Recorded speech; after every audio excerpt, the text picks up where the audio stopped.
Sən dedin, düzdür. Adın nədir? Qorxmuyor da uşaqlar. Alqışlayan düzdür. Bunun adı Puldur. Pul. Ali gel ben. Hadi sen kes. Onu bırakalım, bırak gel. Qoy qalsın yuxarıda. Hadi bırak. Gel. Get.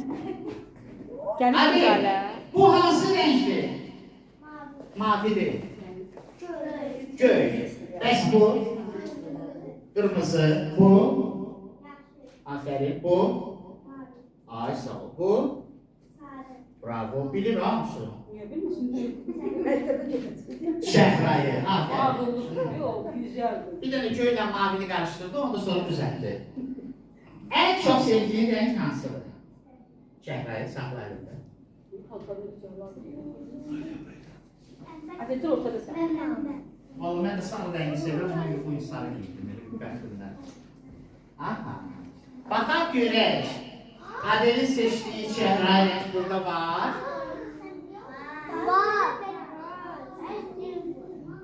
Haradadır şəhrayı renginiz? Diyemem. Diyemem. Aferin. Sen gel, pul tapan kız gel. Adı neydi sen? Serbi hansı rengi sevirsən? Sarı. Ben de sarı sevirəm. Kömək necəm sən tutacaqsın. Gel bırak profesör. Yoksa Sen profesör yok. Sen adın nedir? Ha? Xəyal. Hayal. Xəyal hansı rengi sevirsən? Adı iki kişi kırmızı neyse gel yaşlı. Yaş kırmızını seçti. Ev yok. Diğer sonra diğer ki ben kırmızını seçmiştim. Gel ben yolun yarısını geldin sen. Gel. Dur Miray gel. Gel kızıllarını da takıp gel. Hadi gözlü. Nasıl mısın? Yaşlı olur.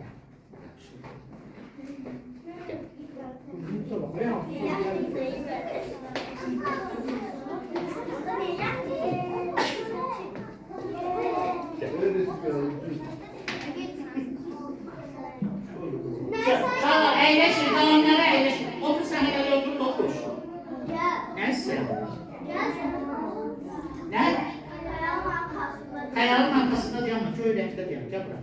Gel buraya. Yüzler sana geliyormuş. He, bakalım kameraya. Sen de şurada. Sen de böyle. Hadi. Ay sağ ol. Şöyle bırak bakayım Şaban. Merhaba bana. Bir daha bak. Uşaqlar, biz ne edirik? Bak görürsünüz kubik. Gördünüz kubu. Diyan orada. Bak kulaq asın mənə. Biz kubik atacağıq. Hansı renk düşsə, o uşaq bir addım gəlib irəli. Yaxşı? Başa düşdünüz? Aha. Günaylarında siz kime azar keçdirirsiniz bu 6 nəfərdə? Ancaq qızlara. Ancaq Hər zaman kızlar. gəlir. Mən də Qızlarını ancaq sevirəm. Mən də ancaq oğlanlar. Azar keçdirirəm və kubik verirəm sizə.